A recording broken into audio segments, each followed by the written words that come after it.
दोस्तों, जय माता रानी की। आप सभी दोस्तों का हम अपने YouTube चैनल चौहान ज्योतिष में हार्दिक स्वागत करते हैं। दोस्तों, आज के इस वीडियो में हम जानेंगे माता दुर्गे का जन्म कैसे हुआ। माता रानी की असीम कृपा और उनकी प्रेरणा से आज हम आपके सामने ये वीडियो पेश कर रहे हैं, जिसमें माता के जन्म की कथा है। जो भी भक्त माता के जन्म की कथा भक्ति और श्रद्धापूर्वक सुनता है या कहता है, तो माता उनकी मनोकामना अवश्य पूरी करती हैं, ऐसा शास्त्रों में वर्णित है। इसलिए आपसे निवेदन है कि कमेंट बॉक्स में जय माता दी अवश्य लिखें, और अगर आपको वीडियो पसंद आता है तो कृपया हमारे चैनल को सब्सक्राइब करें और वीडियो को लाइक व अपने दोस्तों में शेयर करें।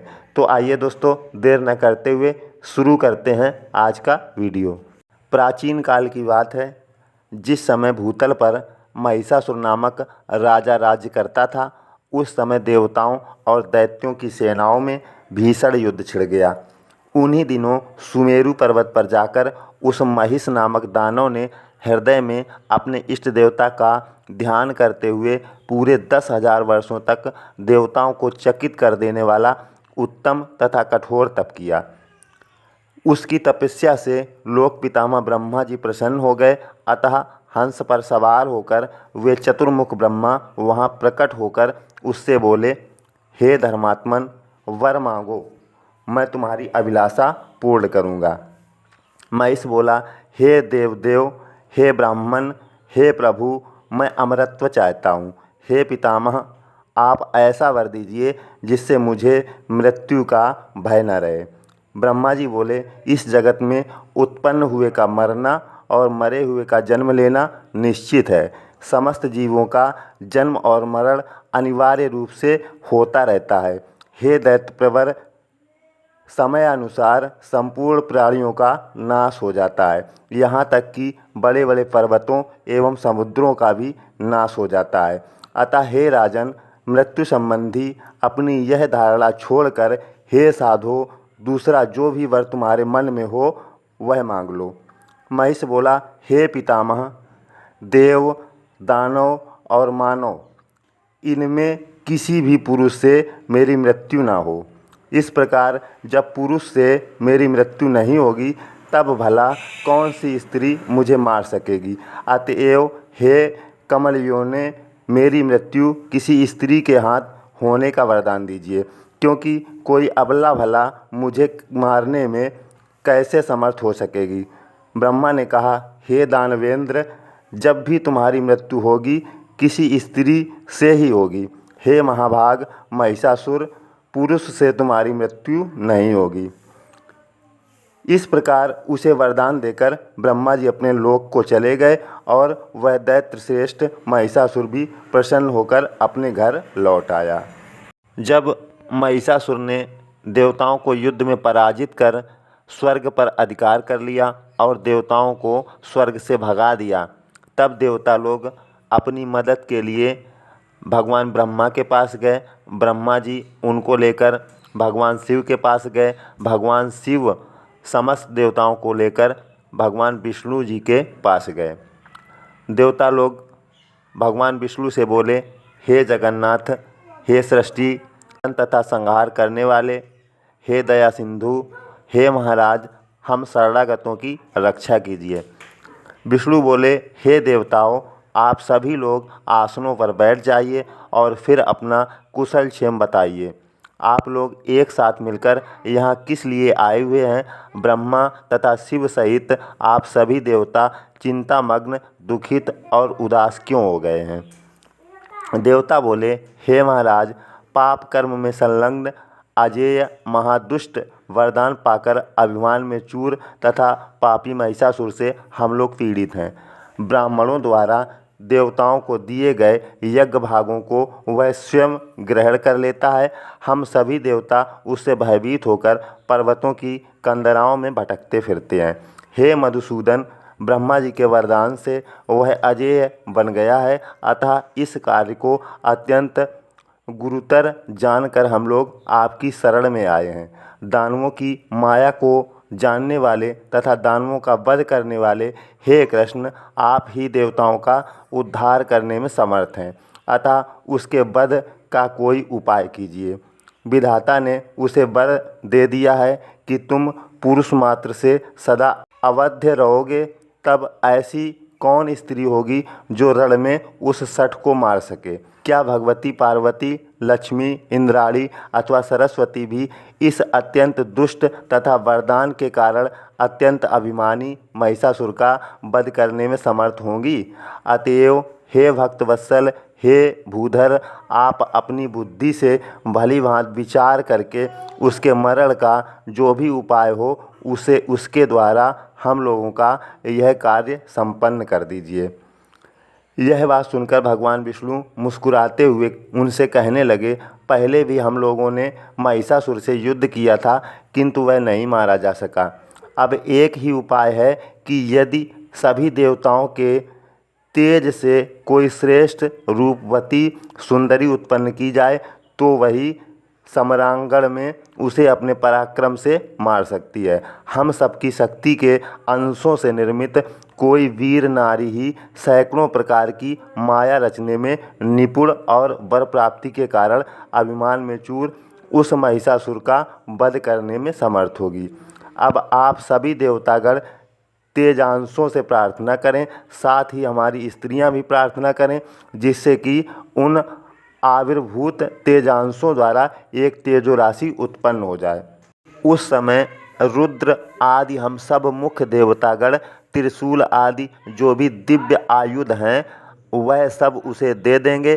तत्पश्चात सभी प्रकार के आयुध धारण करने वाली तथा संपूर्ण तेज से संपन्न वह देवी उस दुराचारी, पापी तथा मदोमंत दानव को मार डालेगी।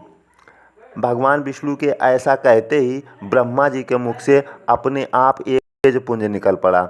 वह तेज लाल रंग का था, उसकी आकृति सुंदर थी, वह पदराग मणि के समान प्रभाव वाला था, उसमें कुछ शीतलता एवं उष्णता भी थी और वह उनके किरणों से सुशोभित था। भगवान विष्णु और शिव ने भी उस निसृत तेज को देखा। उसे देखकर अमित पराक्रम वाले वे दोनों आश्चर्यचकित हो गए। तत्पश्चात शंकर जी के शरीर से भी चांदी के सदृश वर्ण वाला अत्यंत अद्भुत महाप्रचंड तेज निकला, जो दैत्यों को भयभीत कर देने वाला था तथा देवताओं को आश्चर्य में डाल देने वाला था।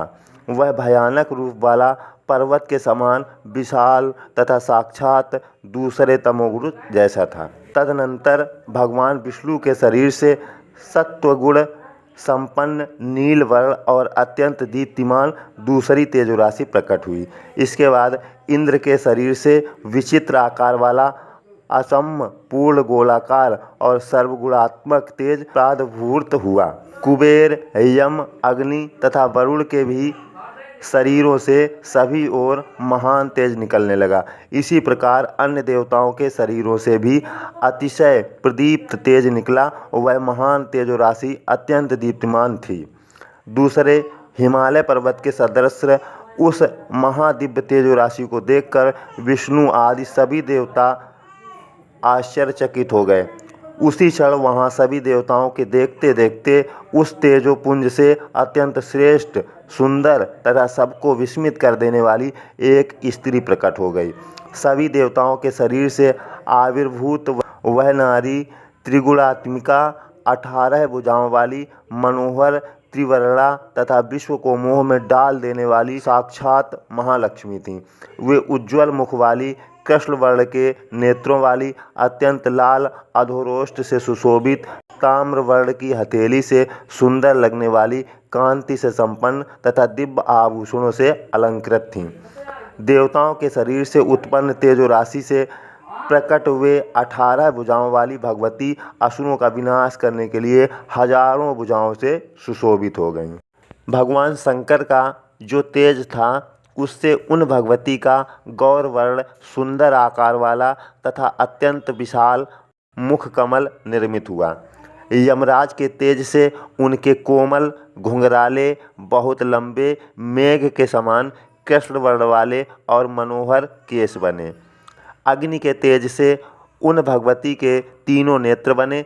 3 प्रकार के वर्णों से सुशोभित वे नेत्र काले, लाल तथा श्वेत थे। उनकी भौहें दोनों संध्याओं के तेज से बनी। वे टेढ़ी, चिकनी, काले रंग की, अत्यंत तेजोमय तथा कामदेव के धनुष की भांति प्रतीत हो रही थीं। उनके दोनों उत्तम कान वायु के तेज से बने, जो न बहुत बड़े थे न बहुत छोटे थे। वे कामदेव के झूले के सदृश प्रतीत हो रहे थे। तिल के फूल के समान आकृति वाली अत्यंत मनोहर और स्निग्ध नाक कुबेर के तेज से उत्पन्न हुई। उन देवी के नुकीले, चिकने, चमकीले कुंड के अग्रभाग के सदृश तथा समान दांत प्रजापति के तेज से उत्पन्न हुए। उनका रक्त वर्ण नीचे का ओठ अरुण के तेज से उत्पन्न हुआ तथा ऊपर का अत्यंत मनोहर ओठ कार्तिकेय के तेज से उत्पन्न हुआ। उन देवी की 18 भुजाएं विष्णु के तेज से प्रकट हुई थीं तथा उनकी रक्त वर्ण की अंगुलियां वसुओं के तेज से उत्पन्न हुईं। उनके दोनों उत्तम स्तन चंद्रमा के तेज से आविर्भूत हुए तथा 3 रेखाओं से युक्त उनका मध्य भाग इंद्र के तेज से उत्पन्न हुआ। उनकी जांघें तथा अरु प्रदेश वरुण के तेज से उत्पन्न हुए तथा उनका विशाल नितंब पृथ्वी के तेज से उत्पन्न हुआ। इस प्रकार उस तेजो राशि से सुंदर आकार वाली, दिव्य रूप से संपन्न तथा मधुर स्वर वाली भगवती नारी रूप में प्रकट हुई। मनोहर अंग प्रत्यंग वाली, सुंदर दांतों वाली तथा भव्य नेत्रों वाली उन देवी को देखकर महिषासुर से पीड़ित समस्त देवता अत्यंत आनंदित हो उठे। उसी समय भगवान विष्णु ने सभी देवताओं से कहा, हे देवताओं, अब आप लोग अपने अपने सभी शुभ भूषण एवं आयुध इन देवी को प्रदान करें। अपने अपने आयुधों से नाना विधि तेजस्वी शस्त्रास्त्र उत्पन्न करके सभी लोग शीघ्र ही देवी को अर्पित करें। तब भगवान विष्णु का यह वचन सुनकर सभी देवता प्रसन्न हुए। वे तुरंत महालक्ष्मी को वस्त्र, आभूषण और अपने अपने आयुध प्रदान करने लगे। क्षीर सागर ने देवी को दिव्य रक्त वर्ण वाले, महीन तथा कभी भी जीर्ण न होने वाले 2 वस्त्र, निर्मल तथा मनोहर हार, करोड़ों सूर्यों के समान प्रकाशमान दिव्य चूड़ामणि, 2 सुंदर कुंडल तथा कड़े प्रसन्नतापूर्वक दिए। विश्वकर्मा ने भुजाओं पर धारण करने के लिए बाजू प्रसन्नचित्त होकर उन्हें प्रदान किए। साथ ही त्वष्टा ने मधुर ध्वनि वाले, चमकीले, स्वच्छ और सूर्य के समान प्रकाशमान 2 नूपुर पैरों में पहनने के लिए उन्हें प्रदान किए। महासमुद्र ने उन्हें गले में धारण करने के लिए मनोहर कंठहार और रत्नों से निर्मित तेजों में अंगूठियां प्रदान की। वरुण देव ने कभी न मुरझाने वाले कमलों की माला, जो सुगंध से परिपूर्ण थी तथा जिस पर भंवरे मंडरा रहे थे, और वैजयंती नामक माला भगवती को प्रदान की। हिमवान ने प्रसन्न होकर उन्हें नाना प्रकार के रत्न तथा सुवर्ण के समान चमकीले वर्ण वाला एक मनोहर सिंह वाहन के रूप में प्रदान किया। सभी लक्षणों से संपन्न तथा सुंदर रूप वाली वे कल्याणमयी श्रेष्ठ भगवती दिव्य आभूषणों से विभूषित होकर सिंह पर आरूढ़ होकर अत्यंत सुशोभित हो रही थीं। तत्पश्चात भगवान विष्णु ने अपने चक्र से उत्पन्न करके सहस्त्र अरों वाला, तेज संपन्न और दैत्यों का सिर काट लेने की सामर्थ्य वाला एक चक्र उन्हें प्रदान किया। शंकर जी ने अपने त्रिशूल से उत्पन्न करके भगवती को एक ऐसा उत्तम त्रिशूल अर्पण किया जो दानवों को काट डालने की शक्ति से संपन्न तथा देवताओं के भय का नाश करने वाला था। वरुण देव ने अपने शंख से उत्पन्न करके प्रसन्न चित्र होकर देवी जी को एक ऐसा शंख प्रदान किया जो मंगलमय, अत्यंत उज्ज्वल तथा तीव्र ध्वनि करने वाला था। अग्निदेव ने प्रसन्न चित्त होकर सैकड़ों शत्रुओं का संहार करने वाली, मन के समान तीव्र गति से चलने वाली तथा दैत्यों का विनाश करने वाली एक शक्ति उन्हें प्रदान की। पवन देव ने उन भगवती महालक्ष्मी को बाणों से भरा हुआ एक तरकस तथा देखने में अत्यंत अद्भुत कठिनाई से खींचा जा सकने वाला और कर्कश टंकार करने वाला धनुष प्रदान किया। देवराज इंद्र ने अपने वज्र से उत्पन्न करके एक अत्यंत भयंकर वज्र तथा ऐरावत हाथी से उतारकर एक परम सुंदर तथा तीव्र ध्वनि करने वाला घंटा तुरंत भगवती को अर्पण किया। यमराज ने अपने काल दंड से आविर्भूत एक ऐसा दंड भगवती को प्रदान किया जिससे वे समय आने पर सभी प्राणियों का अंत करते थे। ब्रह्मा जी ने गंगा जल से परिपूर्ण दिव्य कमंडलू और वरुण देव ने अपना पास उन्हें प्रसन्नतापूर्वक प्रदान किया। काल ने महालक्ष्मी को खड्ग तथा ढाल दिए और विश्वकर्मा ने उन्हें तीक्ष्ण परशु अर्पण किया। कुबेर ने भगवती को एक सुवर्णमय पान पात्र तथा वरुण ने उन्हें दिव्य तथा मनोहर कमल पुष्प प्रदान किया। प्रसन्न मन वाले त्वष्टा ने सैकड़ों घंटों के समान ध्वनि करने वाली और दानवों का विनाश कर डालने वाली कौमोदकी नामक गदा उन्हें प्रदान की। साथ ही उन त्वष्टा ने जगत जननी भगवती महालक्ष्मी को अनेक प्रकार के अस्त्र तथा अभेद कवच प्रदान किए और सूर्यदेव ने उन्हें अपनी किरणें प्रदान की। इस प्रकार सभी आयुधों तथा आभूषणों से युक्त उन भगवती को देखकर देवतागण अत्यंत विस्मित हुए और त्रैलोक्य मोहिनी उन कल्याणकारिणी देवी की स्तुति करने लगे। शिवा को नमस्कार है, कल्याणी, शांति और पुष्टि देवी को बार बार नमस्कार है, भगवती को नमस्कार है, देवी रुद्राणी को निरंतर नमस्कार है। आप कालरात्रि, अम्बा तथा इंद्राणी को बार बार नमस्कार है। आप सिद्धि, बुद्धि, वृद्धि तथा वैष्णवी को बार बार नमस्कार है। पृथ्वी के भीतर स्थित रहकर जो पृथ्वी को नियंत्रित करती हैं किंतु पृथ्वी जिन्हें नहीं जान पाती, उन परापरमेश्वरी की मैं वंदना करता हूँ, जो माया के अंदर स्थित रहने पर भी माया के द्वारा नहीं जानी जा सकी तथा जो माया के अंदर विराजमान रहकर उसे प्रेरणा प्रदान करती हैं। उन जन्म रहित तथा प्रेरणा प्रदान करने वाली भगवती शिवा को हम नमस्कार करते हैं। हे माता, आप हमारा कल्याण करें और शत्रुओं से संत्रस्त हम देवताओं की रक्षा करें। आप अपने तेज से इस मोहग्रस्त पापी महिषासुर का वध कर डालें। यह महिषासुर दुष्ट, घोर, मायावी, केवल स्त्री के द्वारा मारा जा सकने वाला, वरदान प्राप्त करने से अभिमानी, समस्त देवताओं को दुख देने वाला तथा अनेक रूप धारण करने वाला महादुष्ट है। हे भक्त वत्सले, एकमात्र आप ही सभी देवताओं की शरण हैं। दानव महिषासुर से पीड़ित हम देवताओं की आप रक्षा कीजिए। हे देवी, आपको नमस्कार है। इस प्रकार सब देवताओं के स्तुति करने पर समस्त सुख प्रदान करने वाली महादेवी मुस्कुराकर उन देवताओं से यह मंगलमय वचन कहने लगी। हे देवतागण, आप लोग मंद बुद्धि महिषासुर का भय त्याग दें। मैं वर पाने के कारण अभिमान में चूर तथा मोहग्रस्त उस महिषासुर को आज ही रण में मार डालूंगी। देवताओं से ऐसा कहकर वे भगवती अत्यंत उच्च स्वर में हंस पड़ी। वे बोली, इस संसार में यह बड़ी विचित्र बात है कि यह सारा जगत ही भ्रम तथा मोह से ग्रसित है। ब्रह्मा, विष्णु, शिव, इंद्र आदि तथा अन्य देवता भी महिषासुर से भयभीत होकर कांपने लगते हैं।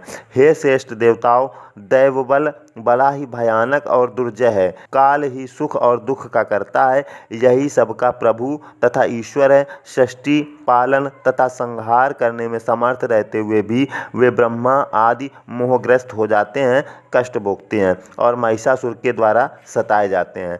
मुस्कुराकर ऐसा कहने के पश्चात देवी अट्टहास करने लगीं। उस अट्टहास का भयानक गर्जन दानवों को भयभीत कर देने वाला था। उस अद्भुत शब्द को सुनकर पृथ्वी कांपने लगी, सभी पर्वत चलायमान हो उठे और अगाध महासमुद्र में विक्षोभ उत्पन्न होने लगा। उस शब्द से सुमेरु पर्वत हिलने लगा और सभी दिशाएं गूंज उठीं। उस तीव्र ध्वनि को सुनकर सभी दानव भयभीत हो गए।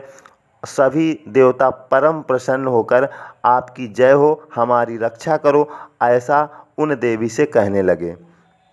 दोस्तों, आज के वीडियो में इतना ही। मिलते हैं अगले वीडियो में। तब तक के लिए आप लोग खुश रहिए, मुस्कुराते रहिए और कमेंट बॉक्स में जय माता की अवश्य लिखिए।